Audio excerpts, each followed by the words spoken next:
اللہ اللہ اللہ اللہ اللہ. الحمد لله رب العالمين والصلاة والسلام على سيد المرسلين وعلى آله وأصحابه أجمعين أما بعد. أعوذ بالله من الشيطان الرجيم. بسم الله الرحمن الرحيم. وعباد الرحمن الذين يمشون على الأرض هونا وإذا خاطبهم الجاهلون قالوا سلاما والذين يبيتون لربهم سجدا وقياما. صدق الله العظيم. بزرگوں اور بھائیوں، بات یہ چلی تھی کہ اللہ تعالیٰ کے جو خاص بندے ہیں، اللہ نے ان کی 13 صفات بیان کی ہیں، 13 خوبیاں بیان کی ہیں. ان میں سے 2 خوبیوں کا تذکرہ کل کی مجلس میں آیا تھا کہ وہ زمین پر چلتے ہیں، عاجزی انکساری کے ساتھ چلتے ہیں. نمبر 2، کوئی نادانی کرتا ہے، جہالت کرتا ہے تو اس سے الجھتے نہیں ہیں، اعراض کر کے آگے نکل جاتے ہیں.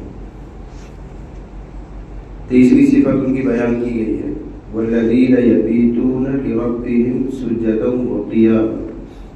اللہ کے نیک بندے وہ ہیں جو رات گزارتے ہیں قیام اور سجدے میں، یعنی راتوں کو تہجد کے عادی ہیں، تہجد پڑھتے ہیں. جس معاشرے میں قرآن نازل ہوا ہے، عرب کے معاشرے میں، مکے میں، وہاں کے نوجوان بلکہ ادھیڑ عمر کے لوگ، ان کی راتیں گزرتی تھی عیاشی میں، شراب نوشی میں، زنا کاری میں، گپ گوئی میں، قصہ کہانیوں میں، وہاں رات گزرتی تھی.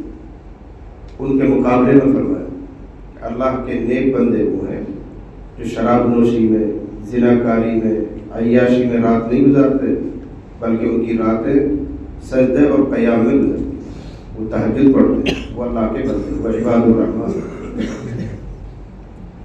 آسان لفظوں میں کہہ سکتے ہیں کہ اللہ کے مخلص اور مخلص، مخلص اور مخلص 2 لفظ بول رہا ہوں. مخلص اخلاص اختیار کرنے والے، اور مخلص جن کو اللہ نے چن لیا ہو، اپنی عبادت کے لیے قبول کر لیا ہو. تو جو مخلص ہوتے ہیں، مخلص ہوتے ہیں، ان کو اللہ تعالیٰ تہجد کی توفیق عطا فرماتا ہے. وہ تہجد کے پابند ہوتے ہیں. یاد رکھنا چاہیے کہ جتنی بھی نمازیں ہم پڑھتے ہیں، اشراق ہے، اوابین ہے، صلاۃ التسبیح ہے، کوئی اور نماز ہے، فرضوں کے بعد، فرض نمازوں کے بعد، اور فرض کے حکم میں واجب بھی، فرض نمازوں کے بعد سب سے محبوب اور سب سے بہتر نماز تہجد کی. اشراق، اوابین، صلاۃ التسبیح اور جو کچھ بھی آپ پڑھتے ہیں وہ سب نمبر 3 اور 4 اور 5 پہ ہیں. نمبر 2 کی نماز، فرض نمازوں کے بعد نمبر 2 کی نماز تہجد. مسلم شریف کی روایت ہے، نبی کریم صلی اللہ علیہ وسلم نے ارشاد فرمایا، افضل الصلاۃ بعد الفریضہ صلاۃ اللیل. فرض نمازوں کے بعد افضل ترین، سب سے اونچی نماز فرض نمازوں کے بعد صلاۃ اللیل، رات کی نماز ہے، جس کو ہم تہجد کہتے ہیں. یہ تہجد کی نماز اللہ تعالیٰ کو محبوب بھی ہے، محبوب ترین کہہ سکتے ہیں. اس لیے بخاری مسلم میں یہ الفاظ ہیں، احب الصلاۃ الی اللہ تعالی صلاۃ اللیل. احب الصلاۃ الی اللہ، اللہ کے نزدیک سب سے محبوب نماز رات کی نماز ہے، سب سے محبوب نماز. یہ جو تہجد کی نماز ہے، صلاۃ اللیل کے لیے، قیام اللیل کے لیے، یہ تقویٰ کی پہچان ہے، احسان کی پہچان ہے. جو آدمی متقی ہوگا، محسن ہوگا، صفت احسان کے ساتھ متصف ہوگا، اس کے اندر اللہ تعالیٰ تہجد کا مادہ رکھیں گے، وہ تہجد کا پابند رہے گا. قرآن کریم میں اس کی طرف اشارہ ہے، للمتقین فی جنات وعیون آخذین ما آتاہم ربہم انہم کانوا قبل ذلک محسنین کانوا قلیلا من اللیل ما یہجعون. بیان یہ کیا جا رہا ہے کہ جو پرہیزگار لوگ ہیں، متقی ہیں، وہ اللہ کے یہاں باغوں میں، چشموں میں رہیں گے، اللہ کی طرف سے جو رحمتیں نعمتیں ملیں گی ان کو لے کر خوش ہو رہے ہوں گے. اور کیوں نہ ملے؟ یہ تو پہلے سے ہی نیک لوگ تھے، محسنین تھے. کیا ہے ان کی نیکی، کیا ہے ان کا احسان، اس کو بیان کیا گیا. کانوا قلیلا من اللیل ما یہجعون، یہ رات میں بہت کم سوتے تھے، اٹھ کر نمازیں پڑھتے تھے، استغفار کرتے تھے، دعاؤں میں لگے رہتے تھے. یہ ان کی خوبی بیان کی. تو تقویٰ اور صفت احسان کی پہچان بتایا گیا ہے تہجد گزاری کو، کہ آدمی پابندی کے ساتھ تہجد پڑھتا ہو. اور بڑا خوش قسمت ہے وہ بندہ جس کو اللہ توفیق دے دے، وہ نبی کی دعا کا مستحق بن جاتا ہے. نبی کی ایک دعا ہے، خاص دعا جو تہجد گزاروں کے لیے. ہم بزرگوں کے پاس جاتے ہیں، علماء کے پاس جاتے ہیں، سب سے دعا کی درخواست کرتے ہیں، اور بڑی عقیدت سے علماء سے ملیں گے، بزرگوں سے ملیں گے، حضرت جی سے ملیں گے، دعا رکھ جائیں گے. کسی بوڑھے بڑے کی خدمت کریں گے، بھائی ہو سکے کوئی دعا رکھ جائے. یہاں بھی ایک نبی کی دعا ہے، جو یہ کہتا ہے کہ وہ دعا مجھ کو لگ جائے وہ تہجد پڑھے. جیسے بزرگوں کی خدمت کر کے چاہتے ہیں کہ ہمیں کوئی دعا مل جائے، ماں باپ کی خدمت کر کے چاہتے ہیں کہ ماں باپ کی دعا مل جائے، استادوں کی خوشامد کرتے ہیں استادوں کی دعا لگ جائے. تو رسول اللہ صلی اللہ علیہ وسلم کی ایک دعا ہے جو ان کو لگے گی تہجد گزار جو ہے. نبی نے ارشاد فرمایا رحم اللہ رجلا قام من اللیل فصلی. یہ دعا ہے، رحم اللہ رجلا، اللہ رحم فرمائے اس شخص پر جو رات کو اٹھے اور تہجد پڑھے. دیکھو نبی نے دعا دے رکھی، رحم اللہ، اللہ اس پر رحم فرمائے. اور جب اللہ رحم فرما دے گا تو معاملہ سیدھا ہو گیا، دنیا کا بھی اور آخرت کا. مرحوم جس پر اللہ کی خاص رحمت نازل ہو اس کا بیڑا پار ہو جائے. اب جو یہ چاہتا ہے کہ نبی کی دعا مجھے لگ جائے، تہجد پڑھا کر. اللہ کے نبی کہہ رہے ہیں رحم اللہ رجلا، اللہ اس شخص پر رحم فرمائے جو رات کو اٹھتا ہے، نیند کی قربانی دیتا ہے، اور پھر وہ 2 4 6 رکعت 8 رکعت جو اللہ توفیق دے نماز پڑھتا ہے، اللہ سے لو لگاتا ہے، اللہ اس پر رحم کرتا ہے. حضرت نبی کریم صلی اللہ علیہ وسلم جب مدینہ پہنچے ہیں تو جو بالکل ابتدائی ہدایات تھی اور ابتدائی تعلیم آپ کی مدینہ میں تھی، ان میں اس کا بھی تذکرہ تہجد کا. حضرت عبداللہ ابن سلام جو اہل کتاب میں سے ہیں اور ان کو انتظار تھا کہ آخری نبی مدینہ میں آنے والے ہیں، اور جب معلوم ہوا کہ ہجرت کا سفر مکے سے شروع ہو گیا ہے تو مکے کے مدینہ کے سارے لوگ ہی انتظار کرتے تھے. مسلمان بھی انتظار کرتے تھے، یہودی بھی انتظار کرتے تھے. مسلمانوں کا انتظار کرنا تو ظاہر ہے کہ ہمارے نبی آ رہے ہیں. روزانہ صبح کو نکلتے تھے مدینہ سے باہر، سنیت الوداع ایک جگہ کا نام تھا، وہاں تک نکلتے تھے. ٹیلوں پر، کھجور کے پیڑوں پر چڑھ کر دور تک دیکھتے تھے. موبائل کا زمانہ تو تھا ہی جو یہ پوچھ لے کہاں پہنچے. ٹیلوں پہ چڑھ جاتے تھے، پہاڑیوں پہ چڑھ جاتے تھے، کھجور کے اوپر چڑھ کر دیکھتے تھے کہ کوئی قافلہ نظر آیا، 2 4 آدمی کے مسافر نظر آئے لے آ رہے ہوں گے. لیکن جب دھوپ ناقابل برداشت ہو جاتی تھی، تیز ہو جاتی تھی، سب واپس لوٹ جایا کرتے. ایسے ہفتوں بھر ایسا ہوا، روزانہ بچے بھی کر رہے ہیں، عورتیں بھی، بوڑھے بھی، شوق میں نبی آ رہے ہیں. تو زیارت کے لیے دور سے ہی استقبال کے لیے چڑھ جایا کرتے تھے. عبداللہ ابن سلام بھی اس بھیڑ میں رہا کرتے تھے، انتظار کرتے تھے. یہ یہودی جایا کرتے تھے صرف دیکھنے کے بھی کون ہے ان کا نبی، اور کیا واقعتاً وہ نبی وہی ہے جس کی پیشین گوئی، جس کی خبر دی گئی ہے کہ آخر میں ایک نبی آئے گا. چونکہ پڑھے لکھے لوگ تھے تو ان صفات کو، ان نشانیوں کو، اس کلیے کو دیکھنا چاہتے تھے محمد رسول اللہ میں کہ واقعتاً وہی نبی ہے، اس لیے بھیڑ لگاتے تھے. معمول کے مطابق دھوپ تیز ہوئی تو لوگ اپنے اپنے گھر واپس چلے گئے. بھائی دوپہر ہو گئے، شام کو دیکھیں گے. واپس جانے والوں میں علیہ السلام دی. این اسی وقت میں جب لوگ واپس ہوئے تھے، نبی علیہ السلام کا ایک چھوٹا سا قافلہ وہ قبا پہنچ گیا، اور وہیں جا کے آپ نے قیام بھی فرمایا. قبا مدینہ سے پہلے ایک جگہ ہے، مسجد قبا، جہاں عمرہ کرنے والے جاتے ہیں، 2 رکعت پڑھ کر آتے ہیں.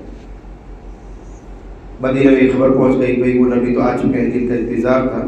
تو عبداللہ علیہ السلام اپنا قصہ بیان کرتا ہے کہ میں باغ میں تھا، میں نے سنا کہ واقعات میں نے اپنا کام چھوڑا اور سیدھا حضور کی مجلس میں قبا پہنچا. جیسے ہی میری نظر پڑی تو میرے دل نے فوراً کہا کہ یہ چہرہ کسی جھوٹے کا چہرہ نہیں ہو سکتا، یعنی یہ نبی برحق ہے، سچا نبی ہے. اور پہلی ملاقات میں میں نے کچھ چند سوالات کیے اور ایمان قبول کر لیا. پہلی ملاقات میں دیکھ کے پہچان لیا کہ یہ سچا نبی ہے, وہی نبی ہے جس کا تذکرہ ہماری کتابوں میں آتا ہے. اب رسول اللہ صلی اللہ علیہ وسلم پر جب ایک بھیڑ اکٹھی ہو گئی تو لوگوں نے خواہش کی ہوگی یا آپ نے ازخود کچھ نصیحتیں فرمائی ہیں, وہ جو بالکل پہلے دن کی نصیحتیں ہیں اس میں بھی تہجد کا تذکرہ ہے. حضرت عبداللہ علیہ السلام کہتے ہیں کہ سب سے پہلی بات جو میں نے سنی ہے اس پہلی مجلس میں حضور کے منہ سے یوں تھا کہ آپ فرما رہے ہیں ایھا الناس افشوا السلام بینکم, اے لوگوں آپس میں سلام کو رواج دو.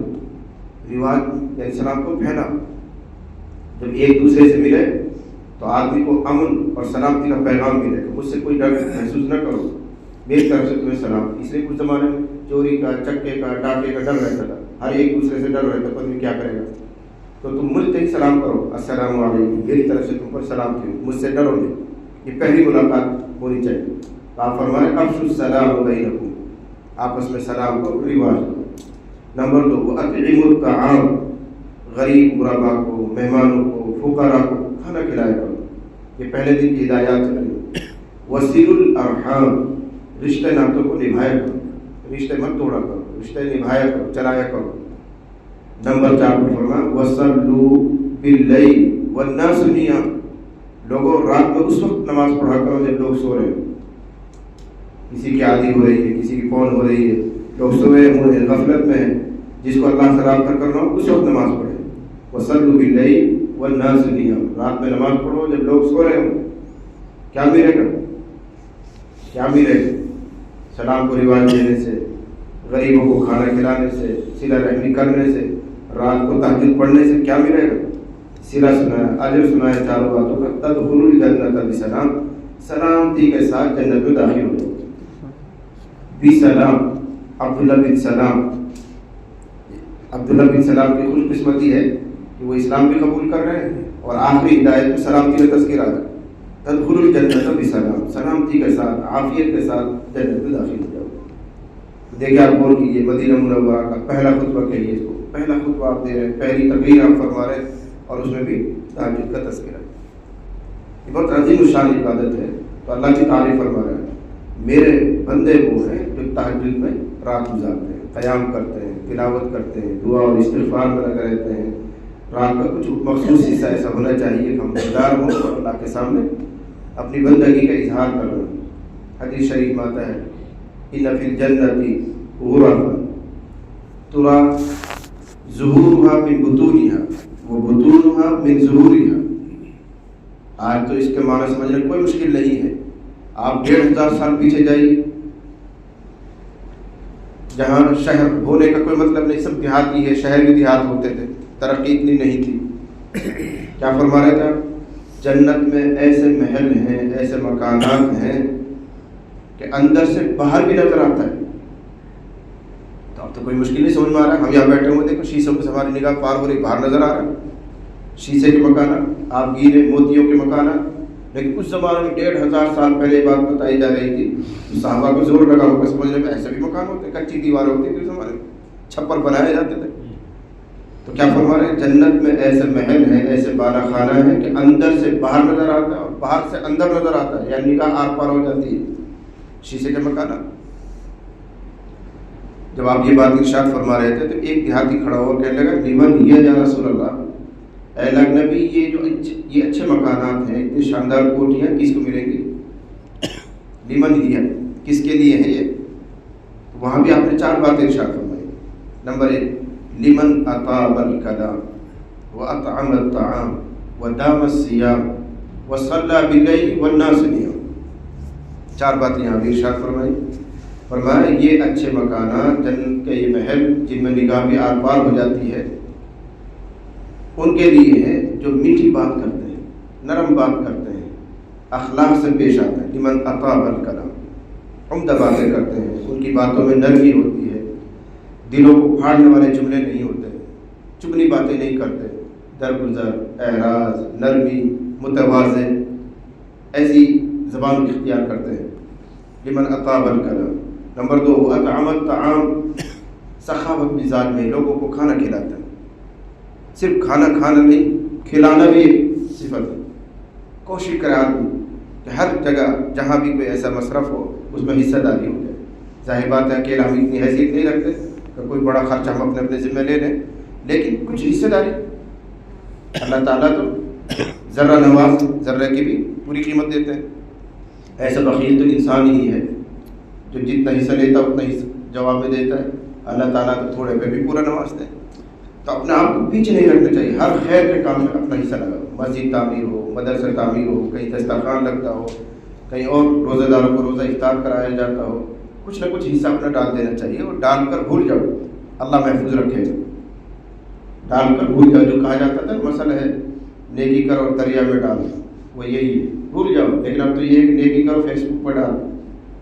آج کل تو شو بن گئی, نیکی کرتے فوراً موبائل پہ, نیکی کرتے فوٹو کھینچواتے ہیں. یہ سب غلط ہے. لمن اطاب الکلام, تو یہ شاندار محل ان کے لیے ہے جو اچھی اور میٹھی باتیں کرتے ہیں, کسی کا دل نہیں دکھاتے ہیں, سخاوت کرتے ہیں, دسترخوان ان کا چلتا ہے, لوگوں کو کھلاتے ہیں, غریبوں کو, فقیروں کو, مسافروں کو, مہمانوں کو کھلاتے ہیں. ودام الصیام, اس کے لیے جو اچھی بات کرے, نمبر 1. نمبر 2 دسترخوان سخاوت طبیعت اس میں ہے. اور نمبر 3 دام الصیام, ہمیشہ روزہ رکھتا. ہمیشہ روزہ رکھنے کی مطلب نہیں پورے سال رکھیں گے آپ, 365 دن رکھیں گے. رمضان کے روزے رکھ لیے, شوال کے 6 روزے رکھ لیے, پھر ہر مہینے کے 3 دن روزے رکھ لیے, تو بھی آپ پورے سال روزہ رکھنے والے مانے جاتے ہیں. تو دام الصیام جو مسلسل اور ہمیشہ روزہ رکھتے ہوں. اور چوتھی عادت, چوتھی صفت وہی ہے جس کا تذکرہ چل رہا ہے, وصلی باللیل والناس نیام, جو رات کو اٹھ کر نماز پڑھتا ہو جب سب لوگ سوئے. یہ تہجد تو اللہ تعالیٰ عباد الرحمن جو اس کے خاص بندے ہیں جن کو اللہ پسند کر رہا ہے, اور پھر ان کی تعریف کر رہا ہے, میرے بندے تو وہ کہلاتے ہیں جن میں یہ تیسری بات ہے. جب سب لوگ سو رہے ہوتے ہیں تو اپنی میٹھی نیند کو قربان کر کے وضو کرتے ہیں, 2 4 6 رکعت پڑھتے ہیں, تنہائی میں اللہ سے مانگتے ہیں. یہ اخلاص سے بھری ہوئی نماز ہے, کوئی نہیں دیکھ رہا, کوئی ڈنڈا آپ کے پیچھے نہیں. بھائی فرض نماز آپ پڑھتے ہیں تو وہاں ایک ڈر یہ ہے کہ نہیں پڑھیں گے تو پٹیں گے آخرت میں, نہیں پڑھیں گے تو سوال جواب ہوگا, نہیں پڑھیں گے تو یار اڑوس پڑوسی بھی کہیں گے بے نمازی نماز نہیں پڑھتا. کوئی نہ کوئی چیز ایسی موجود ہے. تہجد میں تو نہ کوئی مجبوری, اللہ بھی آپ سے سوال نہیں کرے گا تہجد کیوں نہیں پڑھتے, بندے بھی آپ سے نہیں کہہ سکتے بھائی کیوں نہیں پڑھتا, یہ تہجد نہیں پڑھتا, کون الزام لگاتا ہے, کوئی نہیں لگاتا. لیکن پھر بھی آدمی اٹھتا ہے تو اخلاص سے بھری ہوئی وہ نماز ہے, اسی لیے اللہ اس کو پسند کرتا ہے. احب الصلاۃ الی اللہ صلاۃ اللیل, اللہ کے نزدیک سب سے محبوب نماز رات کی نماز. ماشاءاللہ آپ لوگوں کو دین کا چسکا ہے, ذوق ہے, خانقاہ سے جڑے ہوئے ہیں, رمضان میں اذکار بھی کر رہے ہیں. تو جن ساتھیوں کی عادت نہیں ہے وہ طے کریں کہ انشاءاللہ اپنی عادت بنائیں گے, اور رات میں ضرور 1 گھنٹہ, آدھا گھنٹہ, پونا گھنٹہ, جو بھی اللہ توفیق دے, صبح شادی سے 1 گھنٹہ پہلے اٹھ کر وضو وغیرہ سے فارغ ہو کر اللہ کے ساتھ بیٹھ کر باتیں کریں. ہر کوئی اپنے محبوب سے بات کرتا ہے, جس سے دل لگ جاتا ہے اس کے قریب ہو کر بیٹھ کر بات کرنا چاہتا ہے. جو نوجوان ہیں خاص طور سے ان کو پتہ ہے, جس سے ان کو عشق ہو جائے, محبت ہو جائے, تو 2 گھڑی اس کے بعد بیٹھنا بھی پسند کرتے ہیں, بہانہ ڈھونڈتے کس طرح بیٹھ کر اس سے بات کریں. یا دوسرا انداز میں سمجھ لو, دنیا میں کوئی بڑا ہو, بڑا عالم ہے, بڑا شیخ ہے, یا بڑا مالدار ہے, کوئی بڑا افسر ہے, تو ہم کہیں سے بھی ہیلے بہانے کر کے قریب پہنچ کر 2 منٹ بات کرنا چاہتے ہیں, اس کے نزدیک بیٹھنا چاہتے ہیں. تو بڑوں کے بڑا اللہ تعالیٰ, اس سے اگر بیٹھ کر تنہائی میں بات کرنا چاہتے ہو تو اس سے اچھا وقت نہیں ہے کہ رات میں جب سب سو رہے ہو تو آپ تنہائی میں بیٹھ کر 10 منٹ اللہ سے بات کریں. یہ دعا جو ہوتی ہے وہ اللہ سے بات کرنا ہوتا ہے, اپنے حالات سنانا ہوتا ہے. تو اللہ تعالیٰ سے بیٹھ کر بات کرنے کی عادت ڈالیں, تہجد میں اٹھنے کی عادت ڈالیں. اللہ تعالیٰ مجھے بھی آپ کو توفیق عطا فرمائے. تو تیسری صفت ہے قیام اللیل, صلاۃ اللیل, والذین یبیتون لربہم سجدا وقیاما, جو اپنی راتوں کو سجدہ اور قیام میں گزارتے ہیں, یعنی تہجد پڑھتے ہیں. اللہ ہم سب کو توفیق عطا فرمائے. سبحان اللہ.